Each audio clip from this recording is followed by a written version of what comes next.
YCP అధినేత జగన్ విశాఖకు చేరుకున్నారు. కాసేపట్లో బోటు ప్రమాదంలో గల్లంతైన బాధిత మత్స్యకార కుటుంబాలను పరామర్శించనున్నారు. బోటు యజమాని కారే చిన్న కుటుంబానికి భరోసా ఇవ్వనున్నారు జగన్.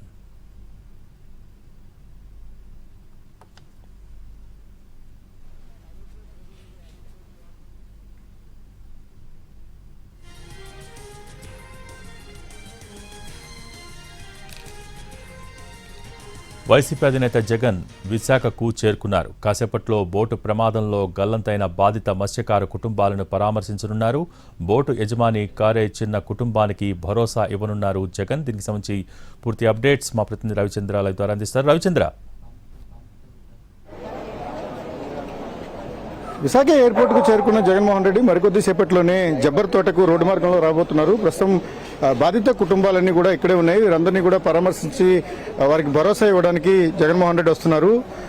ఈ నెల 4వ తారీఖున తీవ్రమైన ప్రతికూల పరిస్థితులు నెలకొన్న చోట బోటు బోల్తా పట్టడం, బోటు గల్లంతైన ప్రమాదంలో కారే చెన్నకు చెందిన బోటు మునిగిపోయింది. ఈ ప్రమాదంలో ఒకే కుటుంబానికి చెందిన 6 కూడా ప్రాణాలను కోల్పోయారు. ప్రస్తుతం బాధిత కుటుంబాలన్నీ కూడా జబ్బర్ తోటలోనే ఉంటున్నాయి.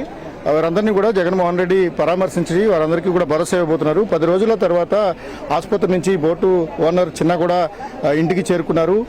బాధిత కుటుంబాలకు జగన్మోహన్ రెడ్డి ఎటువంటి భరోసాని ఇస్తారనేది ప్రస్తుతం అటు కుటుంబాలతో పాటుగా ఇటు రాజకీయ వర్గాలు కూడా ఆసక్తిగా చూస్తున్నాయి. దీనిపైన ఒక పొలిటికల్ ఇంట్రెస్ట్ కూడా జనరేట్ అయింది జగన్మోహన్ రెడ్డి చేసే ప్రకటన పైన. ఈ బాధిత కుటుంబాలకు మీరు ఎటువంటి సహాయాన్ని కోరుతున్నారు?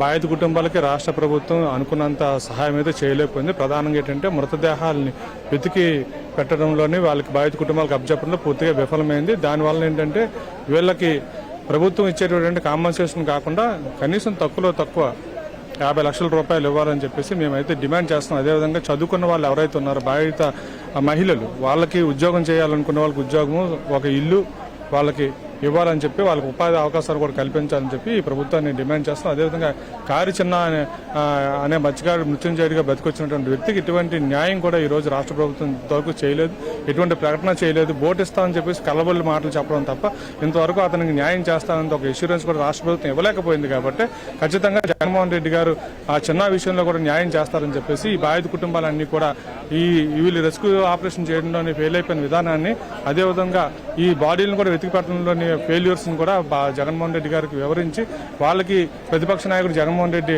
ఆధారంగా ఉండాలని, అండగా నిలబడాలని అని చెప్పేసి వీళ్ళందరూ కోరుతున్నారు. అదేవిధంగా అదే విషయాన్ని జగన్మోహన్ రెడ్డి గారితో మాట్లాడి ఈ మత్స్యకార సామాజిక వర్గానికి ఒక అండగా ఉండాలని చెప్పి, ఒక అన్నగా ఒక మేనమామగా, వాళ్ళ పిల్లలకు ఒక మేనమామగా ఉండాలని చెప్పి, వాళ్ళ పిల్లల చదువులు కూడా జగన్మోహన్ రెడ్డి గారు చూసుకునే అవకాశం వాళ్ళకి జగన్మోహన్ రెడ్డి గారు కల్పించాలని చెప్పేసి ఈ బాధిత కుటుంబాలన్నీ కోరుతున్నాయి. అదే విషయాన్ని జగన్మోహన్ రెడ్డి గారితో మాట్లాడే అవకాశం ఉంది. రైట్. గడిచిన 10 రోజుల కంటే ప్రమాదం జరిగిన తర్వాత నుంచి గడిచిన 10 రోజులుగా సముద్ర తీరంలోనే కూర్చొని తీవ్ర కలత చెందిన కుటుంబాలన్నీ కూడా ఆఖరి నిమిషం వరకు తమ వారి ఆచూకీ కోసం ఎదురు చూశాయి. కానీ దురదృష్టంతో గల్లంతవడం, ఇప్పటి వరకు వారి మృతదేహాలను కూడా దొరకని సందర్భంలో కుటుంబాలన్నీ కూడా తీవ్ర నిరాశలో ఉన్నాయి. రాష్ట్ర ప్రభుత్వం 10 లక్షల రూపాయలు కాంపెన్సేషన్ ప్రకటించింది.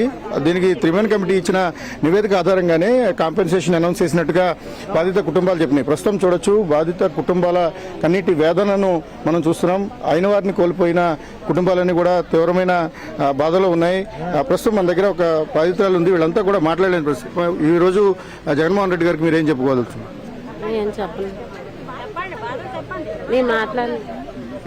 బాధిత కుటుంబాలన్నీ కూడా ఏమీ మాట్లాడలేని పరిస్థితుల్లో ఉన్నాయి. చిన్న 10 రోజుల తర్వాత ఇప్పుడు ఆసుపత్రి నుంచి వచ్చాడు. ఓవరాల్గా 6 కుటుంబాలకి కూడా అతనే పెద్ద దిక్కుగా నిలబడటంతో ఇక తప్పని పరిస్థితుల్లో తన ఉపాధిని కోల్పోవడంతో పాటు మిగిలిన ప్రాణాలకు సంబంధించి కూడా చాలా తీవ్రమైన వేదనలో ఉన్నాడు. చిన్న ఈరోజు జగన్మోహన్ రెడ్డి గారికి మీరు ఏం చెప్పాలనుకుంటున్నారు? అన్న వస్తాడని నాకు భరోసా ఇస్తాడని చెప్పేసి నాకు ఆనందంగా ఉంది సార్. అన్న రావాలి, కొద్దిగా ఇబ్బందిగా ఉంది.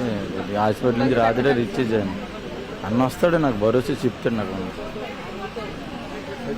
మొత్తం ఏదైతే రాష్ట్ర ప్రభుత్వం ఇప్పటికే అనౌన్స్ చేసిన కాంపెన్సేషన్ విషయంలో బాధిత కుటుంబాలు చాలా స్పష్టమైన డిమాండ్ ఉంది. మాకు దీవించడానికి అవసరమైంది. ఏదైతే 10 లక్షలు ప్రభుత్వం ఇచ్చిందో అది ఖచ్చితంగా 3 ఏళ్లు మేము రెక్కలు ముక్కలు చేసుకుని సముద్రం మీదకి పోరాడితే మాకు వచ్చేస్తాయి. కానీ ఆ 10 లక్షల రూపాయల కాంపెన్సేషన్ అనేది సరిపోదు. కాబట్టి కొంచెం కాంపెన్సేషన్ పెంచడంతో పాటుగా పిల్లలకు విద్యకు సంబంధించిన భరోసా కావాలి. అలాగే ఉపాధి అవకాశంతో పాటుగా శాశ్వత ఇళ్లు వంటివి ప్రతిపాదనలను ఇప్పటికే రాష్ట్ర ప్రభుత్వం ముందు జిల్లా అధికార యంత్రాంగం కూడా పెట్టారు. ప్రస్తుతం జగన్మోహన్ రెడ్డి మరికొద్దిసేపట్లోనే జబ్బర్ తోటలో ఉన్న బాధిత కుటుంబాలకు ఇళ్లకు వస్తున్న కారణంగా వారందరినీ కూడా అక్కడ సమీపంలో ఉన్న ప్లేస్కు షిఫ్ట్ చేస్తున్నారు. ఫ్యామిలీలన్నింటినీ కూడా ఒకే చోట కూర్చోబెట్టి ఎక్కడైతే ఈ ఓపెన్ ఏరియాలో ఏర్పాట్లు చేశారో ఇక్కడే జగన్మోహన్ రెడ్డి వీరందరితో కూడా ఇంటరాక్ట్ అవుతారు.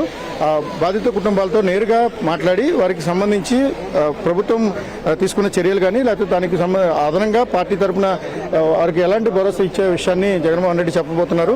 ప్రస్తుతం బాధిత కుటుంబాలన్నింటినీ కూడా జగన్మోహన్ రెడ్డిని నేరుగా కలిసేందుకు వీలుగా ఈ ప్రాంగణానికి తీసుకొస్తున్నారు. మరికొద్దిసేపట్లోనే మాజీ సీఎం జబ్బర్ తోటలో బాధిత కుటుంబాల దగ్గరకు వచ్చి వారందరినీ కూడా పరామర్శిస్తారు. ఓవరాల్గా ప్రభుత్వం రెస్క్యూ ఆపరేషన్స్ విషయంలో కొంత తాత్సారం చేసింది. ఆ కారణంగానే ఇన్సిడెంట్ జరిగిందని బాధితుల నుంచి ప్రధానమైన ఆరోపణలు వస్తున్న నేపథ్యంలో వైఎస్ఆర్ కాంగ్రెస్ పార్టీ కూడా అదే విషయాన్ని చెప్పబోతోంది. ఇప్పుడు జగన్మోహన్ రెడ్డి ఏ అంశాలను ప్రస్తావిస్తారనే దానిపైన కొంత ఆసక్తి కనిపిస్తోంది. యోగి, థ్యాంక్ యూ రవిచంద్ర.